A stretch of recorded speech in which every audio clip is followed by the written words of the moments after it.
We've just had word that there's a brand new arrival. It's just inside this room. So I'm going to go and speak to the new couple and this brand new child. Come on. Hello, how are you? I'm David. Nice to meet you. What's your name? Abel. Abel. Yeah. And you are? Gannett. Gannett. And who's this one? Robel. Robel. Look at him. Beautiful. Beautiful. Abel and Jeanette are immigrants from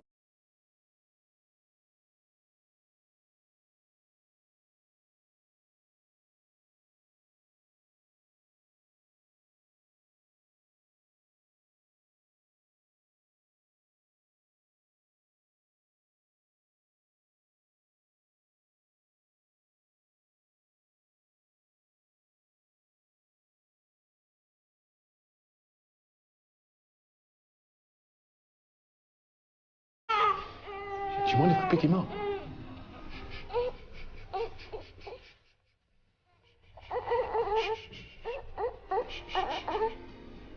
You know, most parents believe that if your child works hard enough and stays out of trouble, they'll have a fair chance of success in this country. Whether Robel here will have an equal chance as his white counterparts to succeed in Britain is really what this program's all about. Could he actually dare to be a Prime Minister of this country? What do you think? The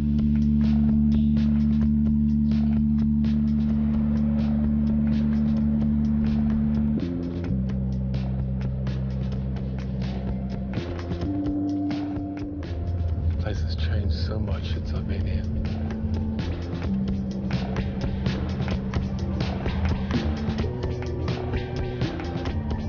I was brought up here in Birmingham in a place called Small Heath in the 70s.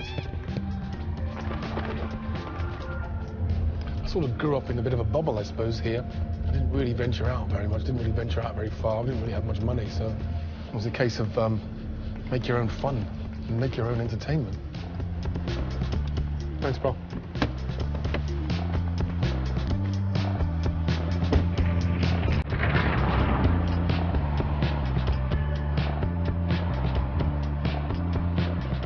There it is.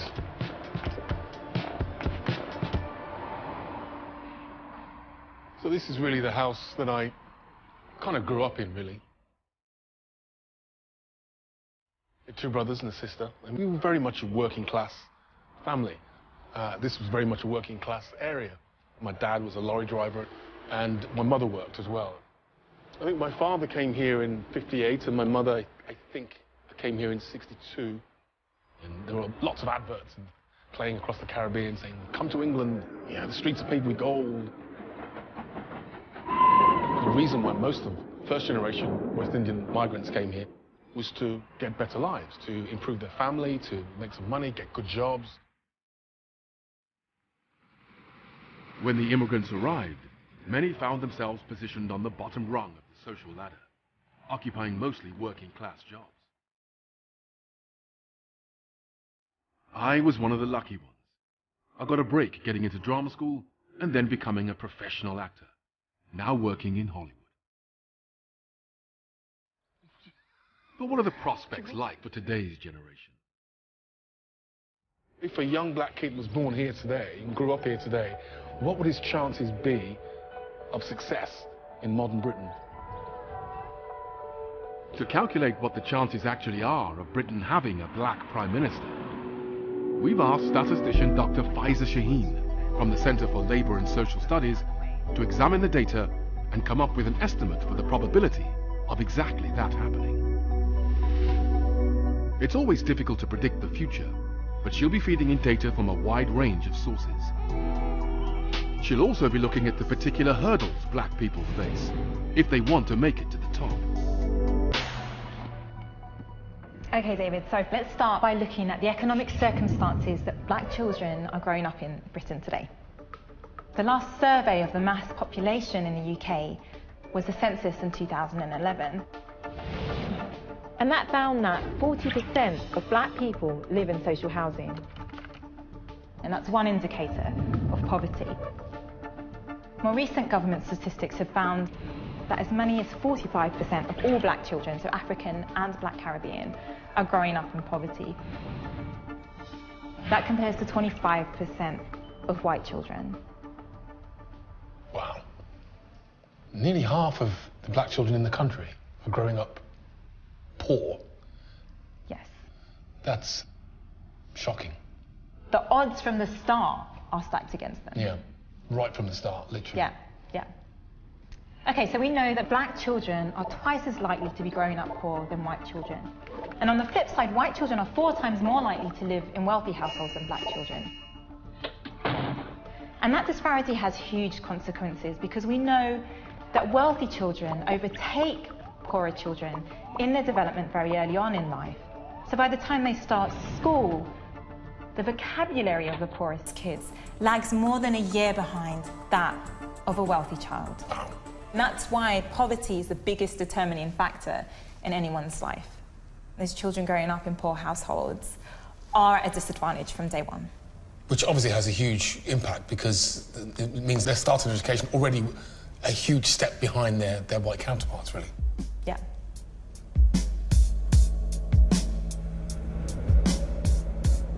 Obviously, there are large numbers of poor white children too, who are just as disadvantaged, if not more so.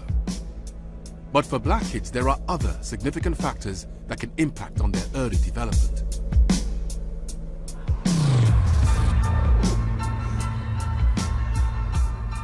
Not far from where I grew up, in nearby Edgbaston, there's a nursery which specializes in helping black children in particular take their first few tentative steps in life.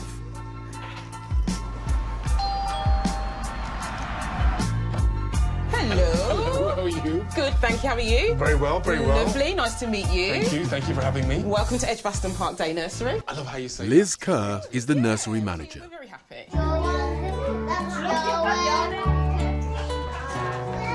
We tend to make sure that we're catering for the specific needs of the Black African Caribbean community. A lot of the things that we do here really go towards pushing expectation levels up, a focus really on behaviour and just getting the children really school ready. So the school readiness is a big thing here. Right. Having story time. Story time. Sorry, preschool, I've got a visitor. Preschool, say hello to David. Beautiful. These are the preschool. Hold on 2 seconds, okay, because I'm just speaking. Okay, I'll talk to you afterwards. So they've had their dinner. Because they're getting school ready, they don't sleep.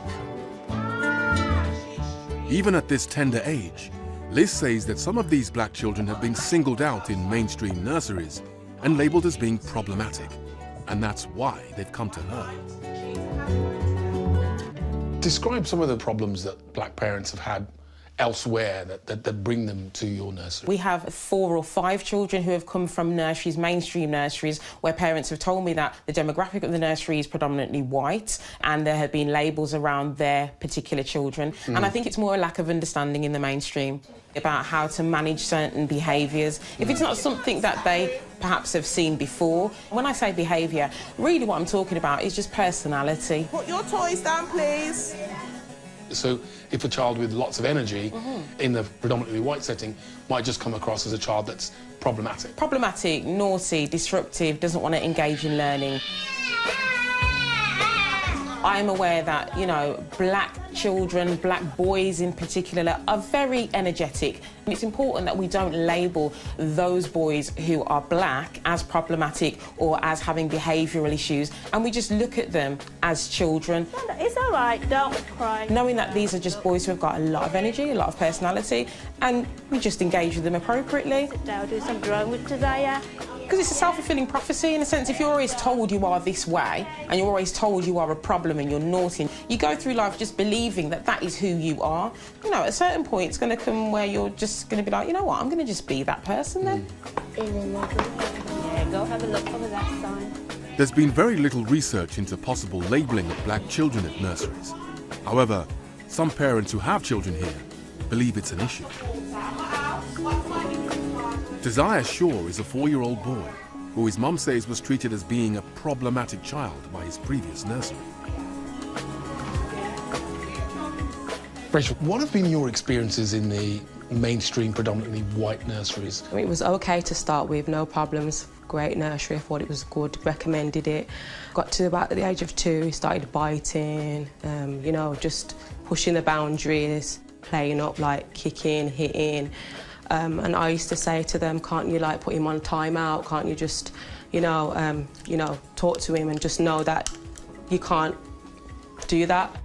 No, thank you, don't do that. They was like, oh, we've got this new policy, we can't put him on a timeout. And I was like, but that's what I do at home.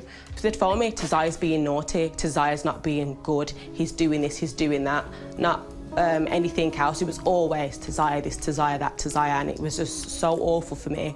And it was so stressful, and I just used to cry because I didn't know what else to do. Rachel says that eventually Tazaya was permanently excluded at just 3 years old. Was his behaviour quite boisterous at home too? He's a boisterous child, that's just the way he is. He plays with his dad all the time, and him and his brother, they are boisterous children. Wait, Tazaya, please. But he wasn't behaving how it was at nursery at home, because obviously he has boundaries. Nursery didn't give him them kind of boundaries. Some people take it as he's being naughty, he's being out of hand, but that's just him being playful.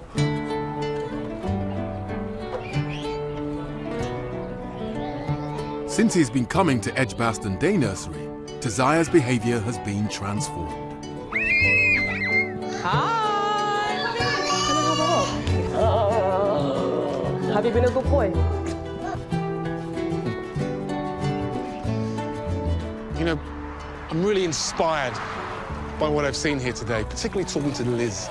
The kids that come here seem to flourish in her school, and that's wonderful.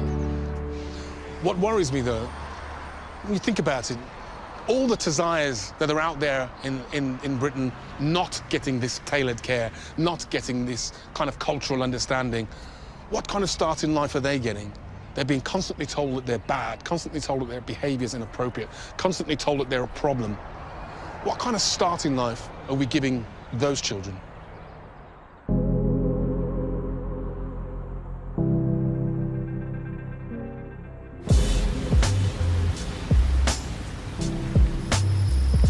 If a black person is going to make it to become Prime Minister, it's quite likely they will have come from a disadvantaged inner city area like this.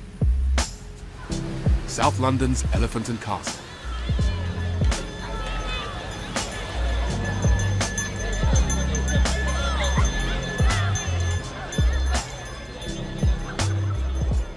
And that presents a challenge to schools like Globe Academy.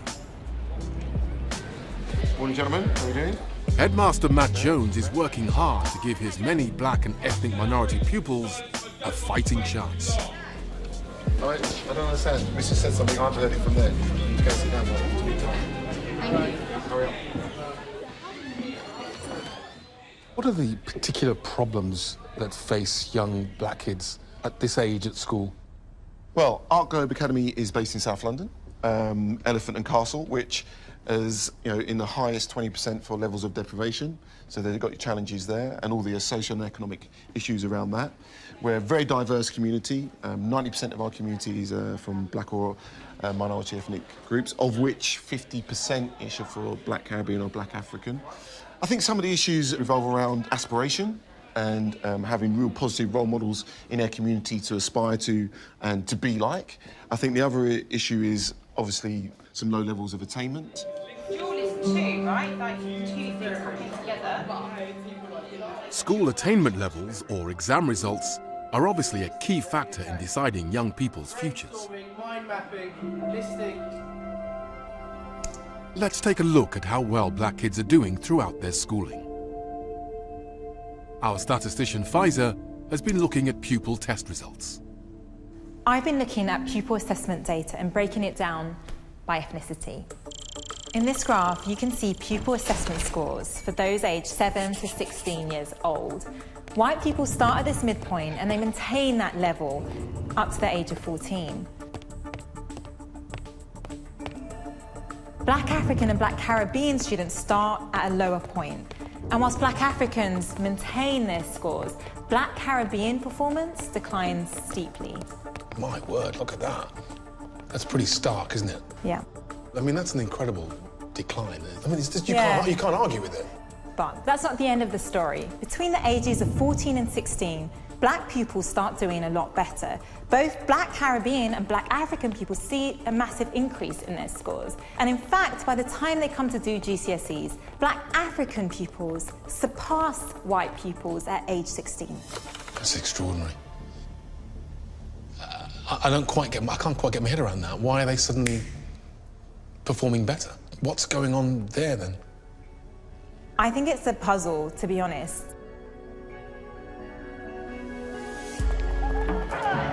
Research by Professor Simon Burgess from the University of Bristol might provide an answer. He has uncovered evidence of a shocking explanation for the sharp rise in attainment levels when black children get to their GCSEs. He believes it's linked to the fact that those exams are marked by independent examiners. When we take GCSEs, of course, they're exams that are marked outside of the school. They're not marked by your teacher. So that's your big chance to show how well you can really do in a kind of anonymized context. So we looked at some data comparing the test scores of pupils in England against their teacher assessment. And for some ethnic groups, we found that the teachers systematically underestimated their performance relative to how they did in these remotely marked tests. So that suggests to us there's some stereotyping going on, that teachers have form a view about the likely capabilities of students from kind of outside knowledge, and that informs the expectations that they have of students in the classroom. And the stereotype view might be that black students are not very good in school, and so they tend to underassess them and have lower expectations for their attainment and their progress than perhaps they should. And these stereotypes will interact with the child's motivation, and therefore they're going to try less hard at school. If Professor Burgess is right, then there's almost an inbuilt prejudice against black kids within the system, where they're being labelled and stereotyped negative.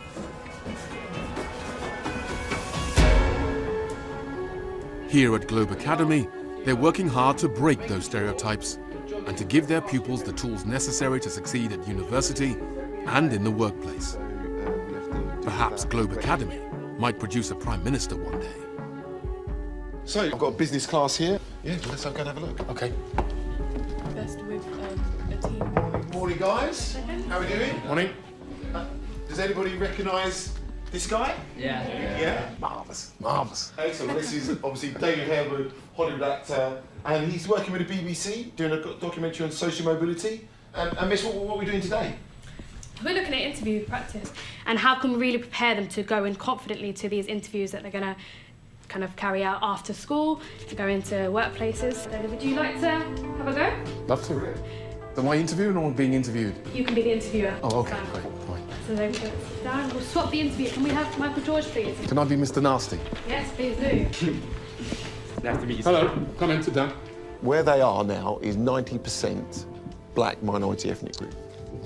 What we're preparing them for is an environment that's totally different, socially, culturally, and in terms of ethnicity.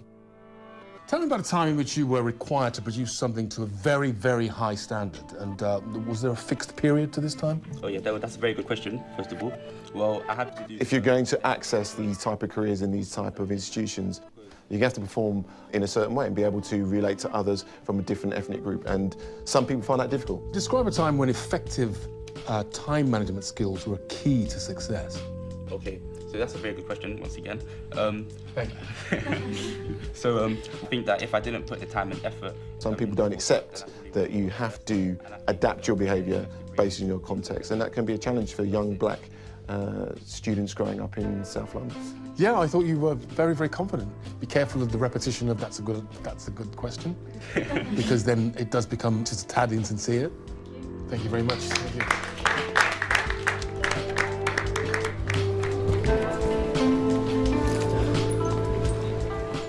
You know, what's become clear to me today is just how critical the school stage in life is if children from black or mixed ethnicity backgrounds are ever going to progress up the social ladder. What this school is doing is giving these kids a springboard onto, hopefully, brighter and better futures. But if any one of these black kids is going to make it to Prime Minister, the chances are they'll need to go to a top university. And for that, they'll need good A-level grades. So what are the chances of black pupils getting the required grades? Pfizer has been studying the A-level exam result data. Okay, David, to get into a top university, you need to get 3 A's or more at A-level. I'm already out of the equation. I think I scraped 2, I think, if I can remember. The chances of a black pupil getting 3 A's is just 4 in 100, or 4%. The chances of a white pupil getting 3 A's at A-level is 10%, 10 in 100, double the chance. But for those who went to private schools, and statistically speaking, they're mostly white, the chance increases dramatically to 28 in 100, or 28%. 28% of those that go to private school will get 3 A's or more at A-level. That's just stunning. I mean, those people who can afford to send their kids to private school, I mean, they're already a step ahead anyway, aren't they, really? I'm not kind of angry or kind of bashing the system, but these are just facts that just speak for themselves. The system is almost designed to assist those who have an economic advantage. In fact, David, if you're a state-educated black boy, you're more likely to be excluded from school than to get the 3 A's that you need to get into a top university. That's staggering, really. And that speaks to expectation, discrimination, stereotype, everything. I mean, you're more likely to be excluded than get 3 A's. It's deeply troubling. So this is a huge hurdle on that way to being Prime Minister. This one knocks out a lot of black people. There's very few that will jump that hurdle. Right. You have to beat these huge odds. Yeah, huge odds.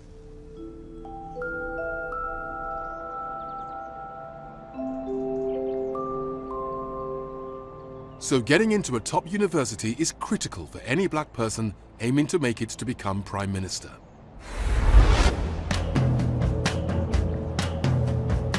And there's one university in particular which outshines all the rest when it comes to producing PMs.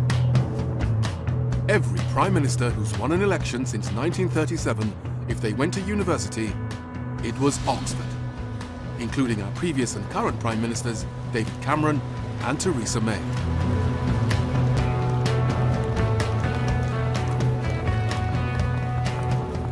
Today it's Oxford University's Open Day, and I'm meeting young hopeful Aisha Aina, a pupil from a South London state school.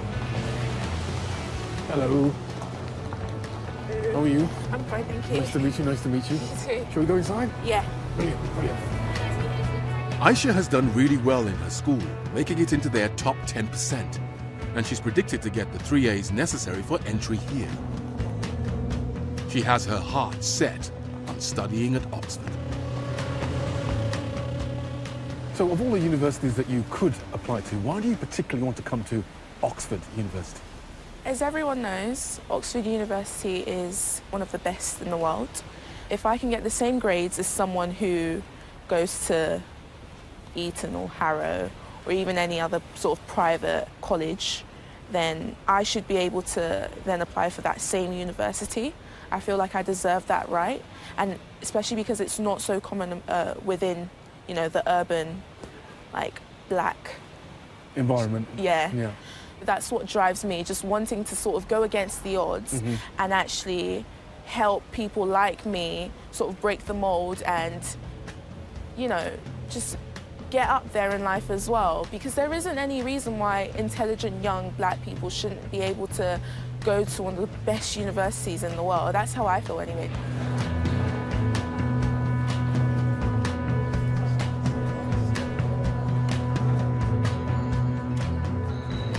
A couple of prime ministers up there. Yeah. So Clement Attlee is just on the right, and Wilson is on the left.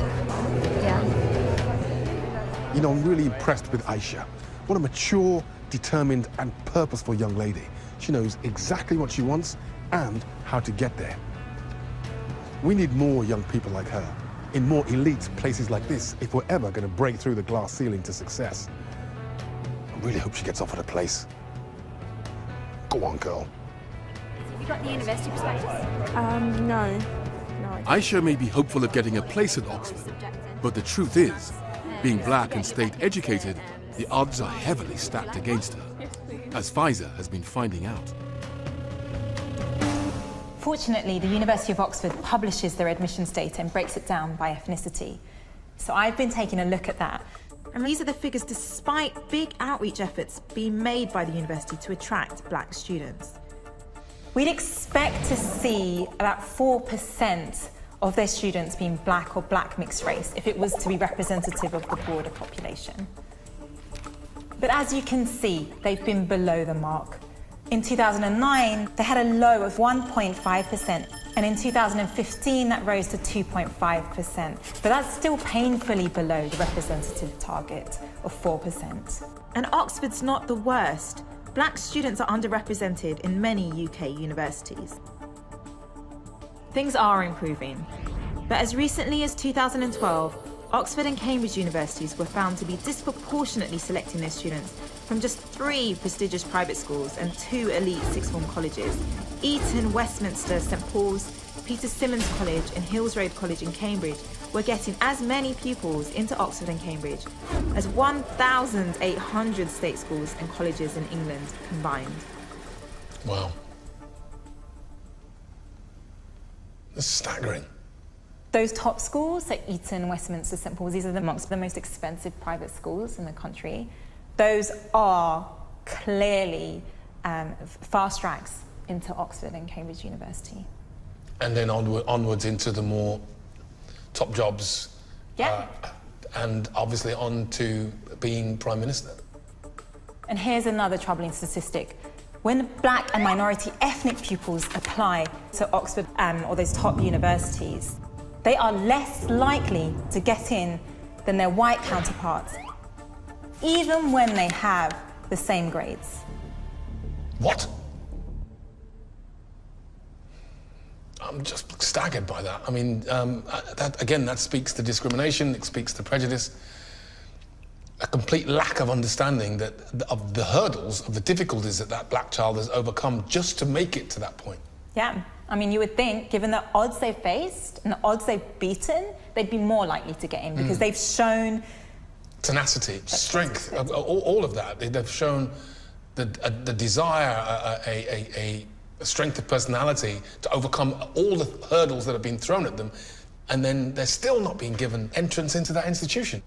Everyone makes me feel angry because you think, you know, again, it's not that we are less intelligent. It's not that we are less capable. It's the fact that there is a layer, there is a barrier, which is that barrier of discrimination and bias.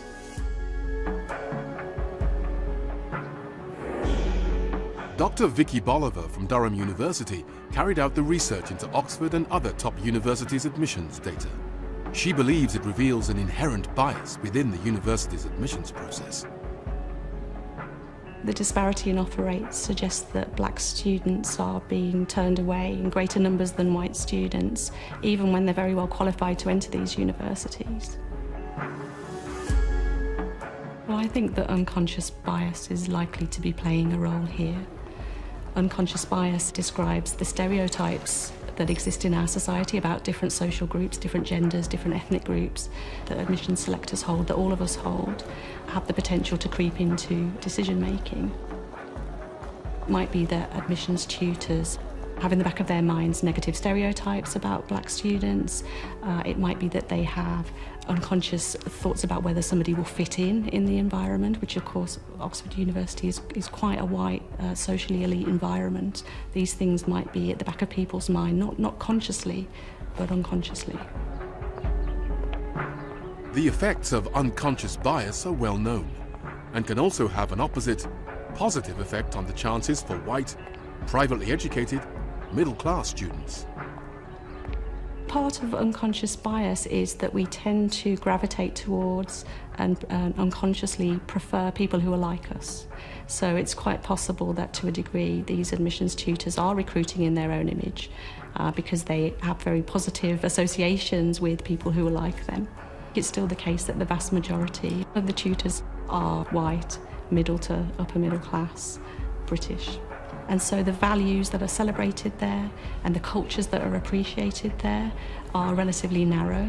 And it's harder, I think, for those institutions to value other cultures and other contributions, but clearly they need to do that.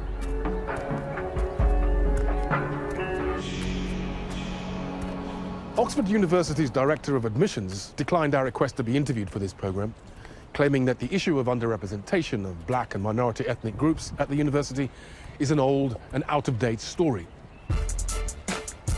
We tried again. We asked if any representative from the university would come forward to be interviewed to defend the university's record on this matter.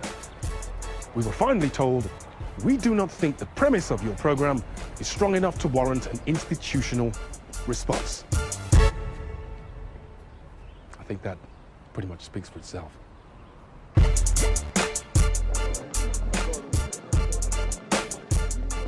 Someone who was willing to be interviewed was President of Oxford University's African and Caribbean Society, Cameron Alexander. Where did you grow up? In Luton. I grew up in Luton, in a state called Tin Town. Is that a kind of working class area? Or? Yeah, no, very working class, very working class. I mean, I'll have to be like vegetarian. Cameron is now in his third year at Oxford. He went to a state school in his hometown of Luton before winning a scholarship to a prestigious sixth-form boarding school. He's become quite used to being one of the few black people in a white person's world. So why do you think that black people are underrepresented here at Oxford?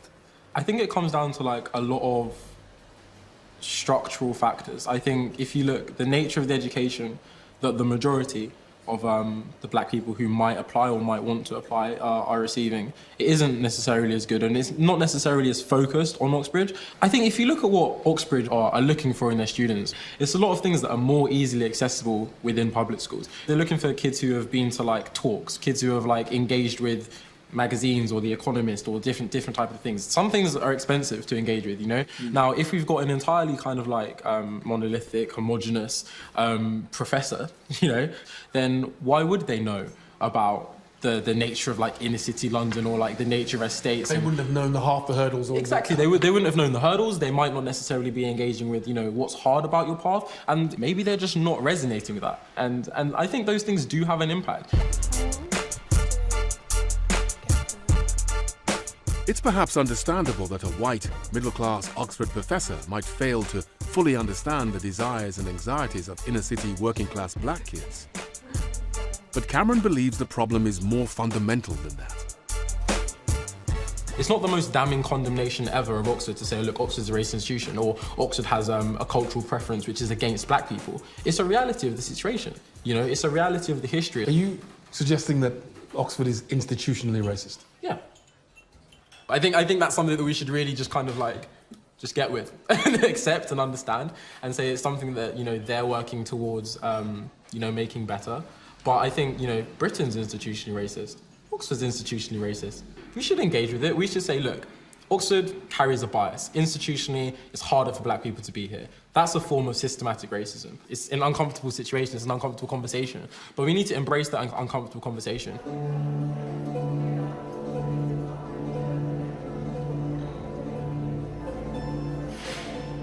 You know, I've been on a really incredible journey with this program, and it's really struck me today that if you were going to design a system that disadvantaged black people at every level, from nursery to schooling to university and on up through the social system, you couldn't actually design it any better.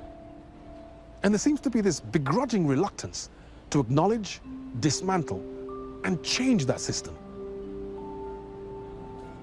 Maybe there are certain groups that have a vested interest in keeping it that way.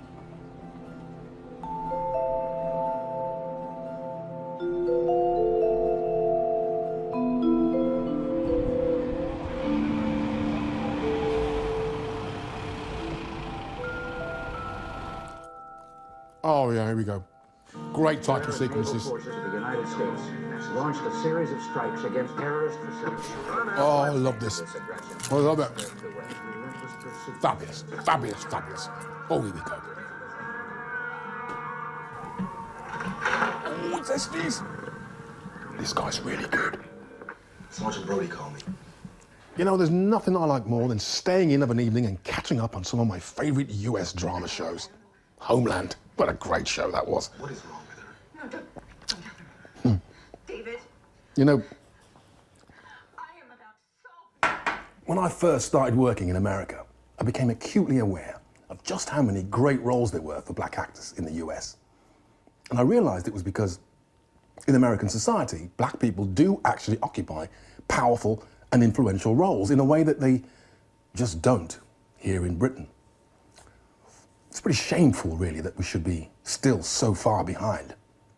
And that's not just true in the world of acting. It's the same in many of the UK's top industries and professions.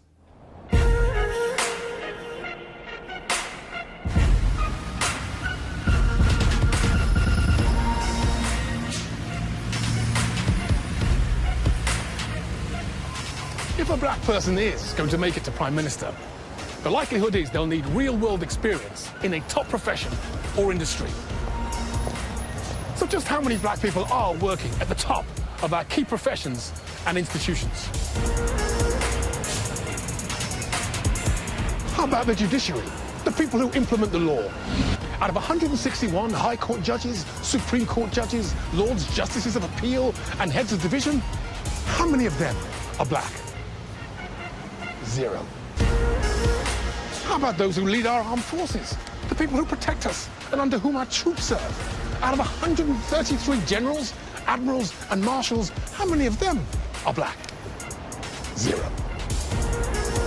And how about the media? The people who feed us all the news and influence the way we think? How many top national newspaper editors, broadsheet or tabloid, are black? You're getting the picture now, aren't you?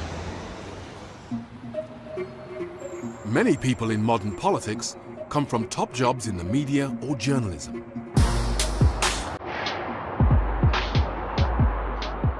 So I wonder how many black people are working in key positions at our biggest public service broadcaster, for example. Here in the heart of London, where non-whites make up around 40% of the population. Just touch on that. As I'm working for them, I thought I'd make good use of my BBC pass and take a look for myself.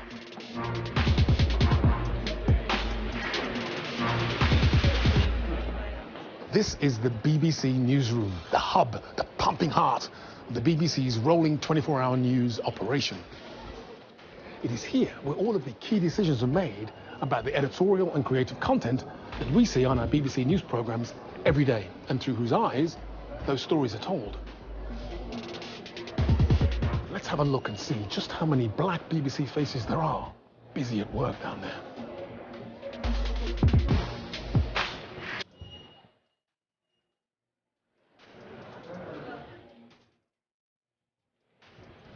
Very, very, very white.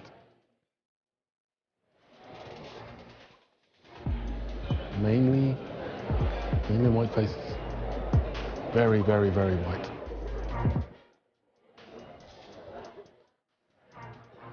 It's a sea of white faces. An ocean of white faces. There's a black face just there. Oh, there's another one. 2. 2 black faces. In a room full of about 300 people. It's hideously white, as the former Director General said a number of years ago. Obviously, not much has changed. Pat Young is one of the few black people to have made it to the highest echelons of the BBC when he rose to be Chief Creative Officer. He's had a real insider's view of the internal structures and hierarchy.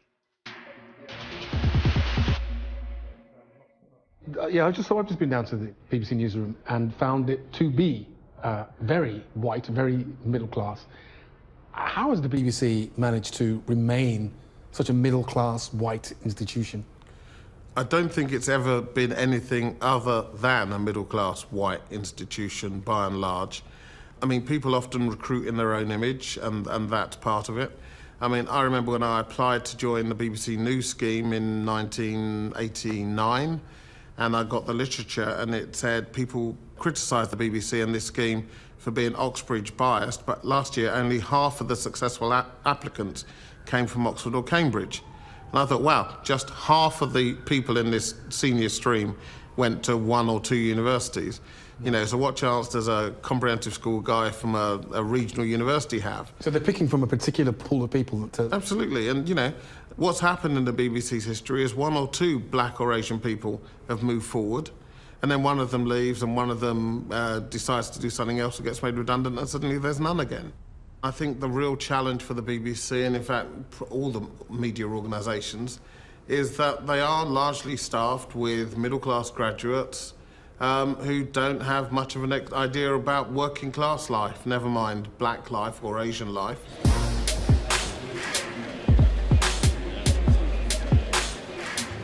The BBC announced its new diversity strategy earlier this year, which aims to help black and ethnic minority staff get to those top jobs. It includes a new leadership development programme, an assistant commissioner's training scheme, and more interns. Tunde Ogunbesi is the BBC's head of diversity, and he recognises the BBC still has some way to go.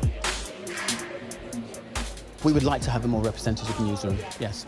I'm not going to look around and have a look, but what I can say, again, is that this new strategy that we've got in place is aimed at helping the BBC reflect and represent the United Kingdom in its workforce. That's what this new strategy is all about. So yes, there are things that we haven't got to where we want to be yet. That's why we've put a strategy in place. We can do better, and we will do better.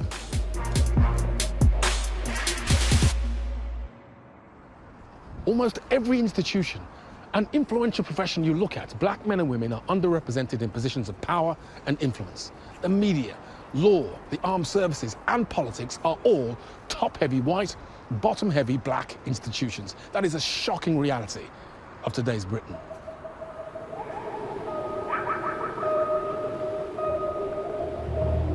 We're almost there, nearly at the top job. It's been a long and difficult journey, but if a black person were going to make it to the office of Prime Minister, they'd have to get into this place first.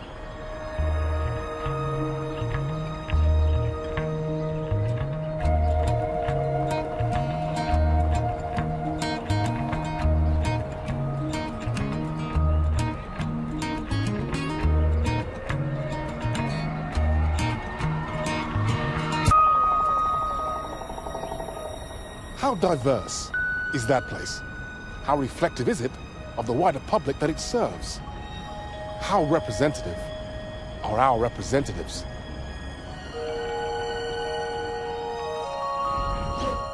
Let's look at our members of parliament and compare them to the country at large, who they're in parliament to represent. White people make up 87% of the wider population, but white MPs make up 94% of parliament. Non-white people make up 13% of the wider population. However, they only make up 6.3% of MPs in Parliament. And while people of black African or Caribbean heritage make up 4% of the wider population, they only make up 2% of the MPs in Parliament. Out of a total of 650 MPs, just 13 are black or mixed race black.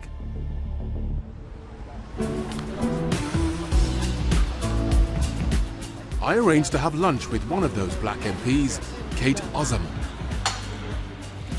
a working-class, state-educated black woman. Quite a number of minorities, all wrapped up in one.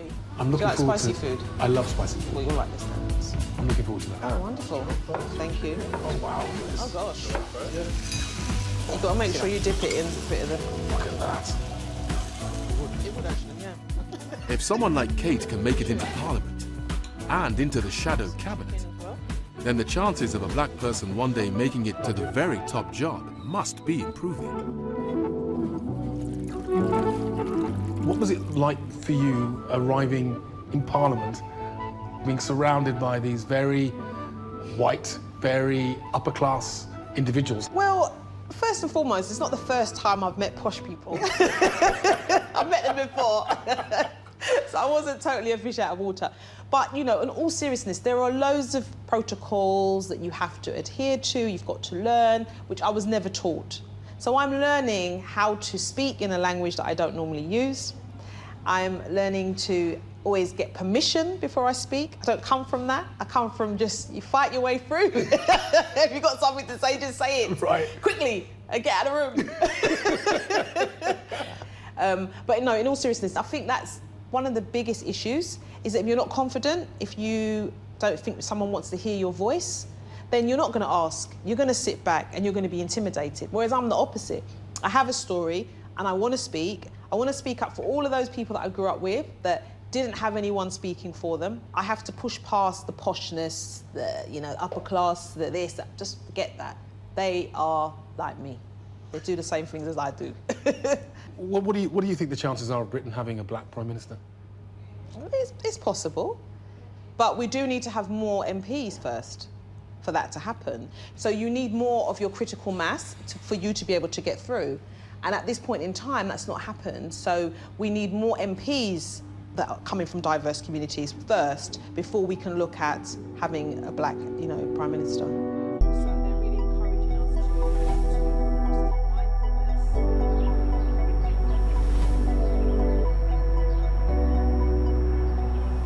You know, we have an incredible situation in Britain today where it's entirely possible for our politicians, who rely on policy advisors to advise, and civil servants to devise policy, and for journalists to report on them, all to have studied the same courses, the same universities, and quite possibly being taught by the same tutors.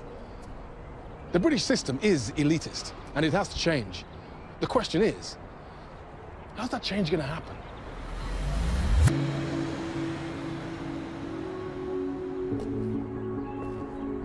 I dipped my own toe into political waters last year when I agreed to front a TV advert designed to encourage black people to vote.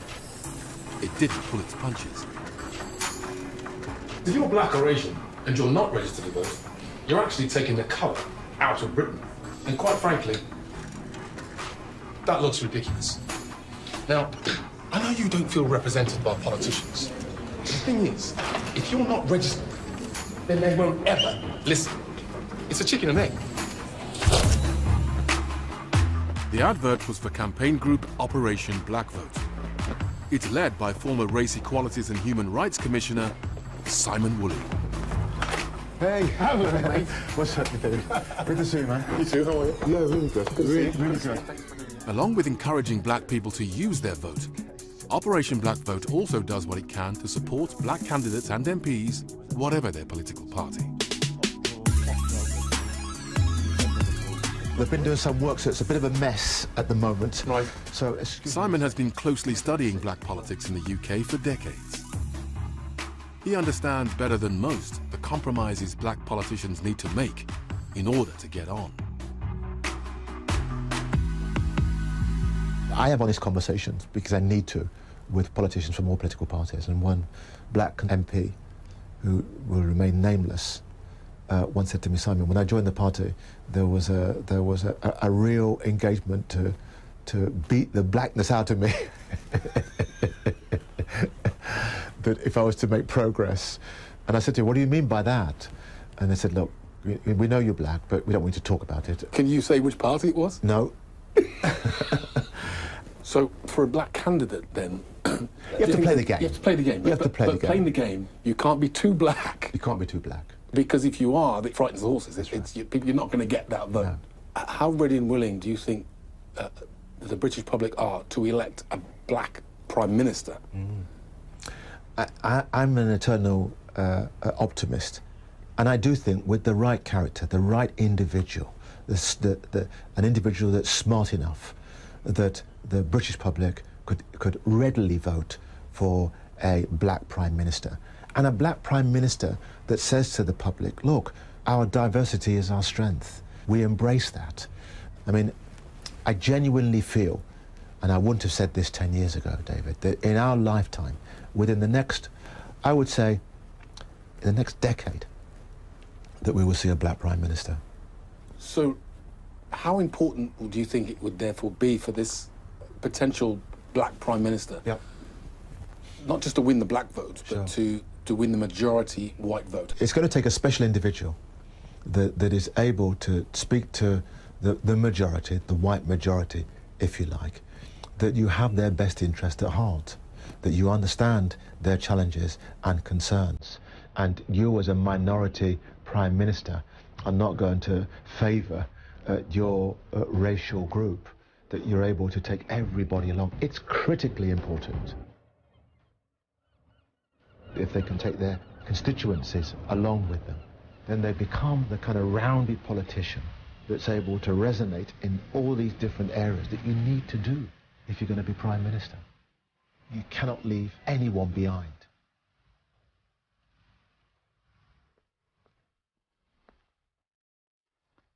So, our journey up through the British system, through education, employment, politics, and finally to the office of Prime Minister, is almost at an end.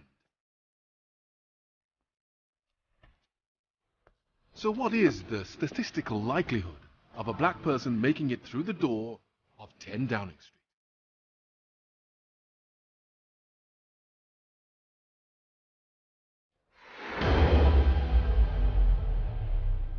Pfizer has developed her statistical model, which enables her to make a probability calculation. Okay, David, the calculation is complete.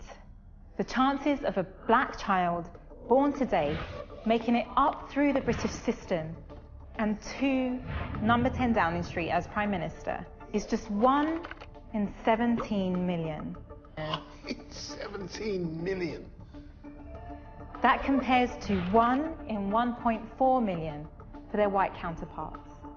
So a black person is 12 times less likely to make it to number 10 Downing Street as Prime Minister than their white counterparts.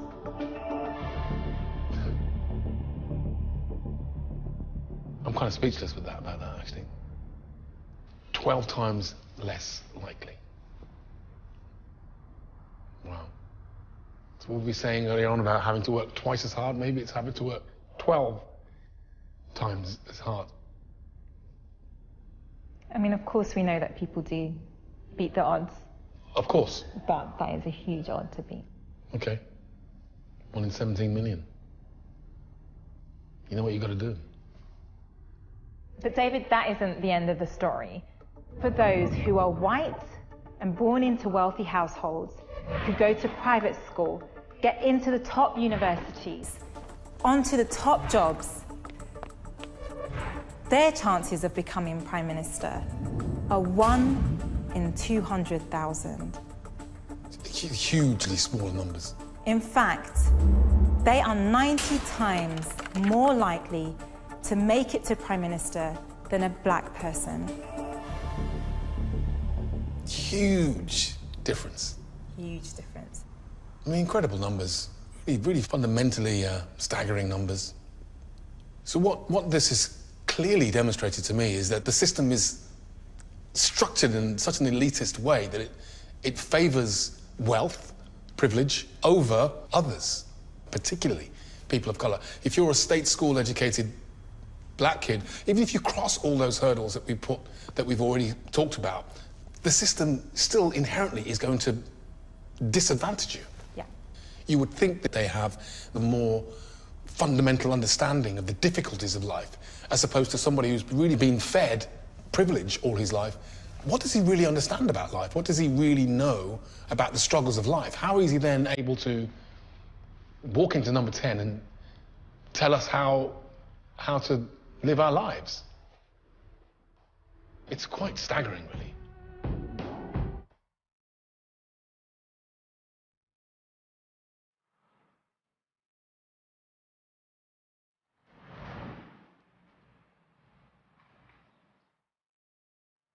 I refuse to be disheartened.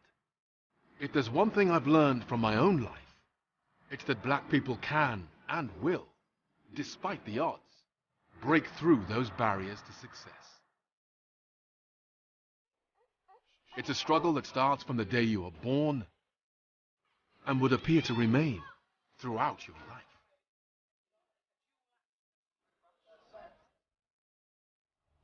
But the people I've met making this film have given me real optimism that one day, in the not too distant future, we will make it to the very top job.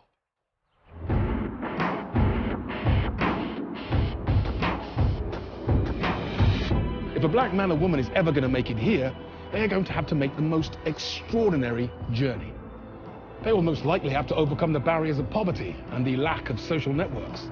They will have to fight past the obstacles in our education system and avoid the pitfalls. The chances are they will have to face down discrimination in the workplace and defeat political prejudice in order to rise to the top.